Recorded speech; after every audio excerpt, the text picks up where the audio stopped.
ঈশ্বরগঞ্জের প্রত্যন্ত গ্রামের অসহায় বিধবা মঞ্জিলার জীবন বদলে দিলেন মানবদরদী ইউএনও প্রীতম সাহা।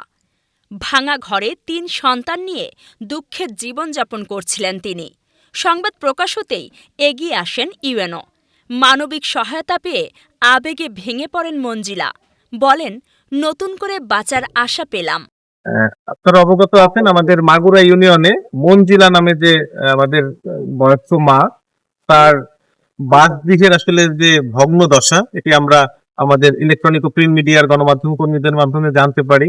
এবং এটি অত্যন্ত বেদনাদায়ক যে আসলে ওনার একটা ছাপড়া ঘর একেবারেই মানে ভগ্ন, প্রায় ধ্বংসস্তূপের মতো অবস্থা ছিল। আমরা চেষ্টা করেছি যে এই মায়ের পাশে উপজেলা প্রশাসনের পক্ষ থেকে তার পাশে দাঁড়ানোর জন্য, যে কারণে আমরা তাকে 3 বান্ডিল টিন এবং নগদ 9,000 টাকা এটা আমরা তাকে প্রদান করছি, যাতে তিনি তার এই ঘরটি মেরামত করে তিনি তার সুন্দর একটা জীবন শুরু করতে পারেন। এবং এই ধরনের অসহায় যারা মানুষ, দরিদ্র মানুষ, এই অসহায় মানুষের পাশে উপজেলা প্রশাসন ছিল, উপজেলা প্রশাসন আছে এবং আগামী দিনে উপজেলা প্রশাসনের এই তৎপরতা অব্যাহত থাকবে। ধন্যবাদ কিয়ান, এবং আপনিও যাতে নতুন করে সুন্দর একটা জীবন শুরু করতে পারেন, শীতের দিন আসতেছে, ঘর ঠিক করে থাকেন।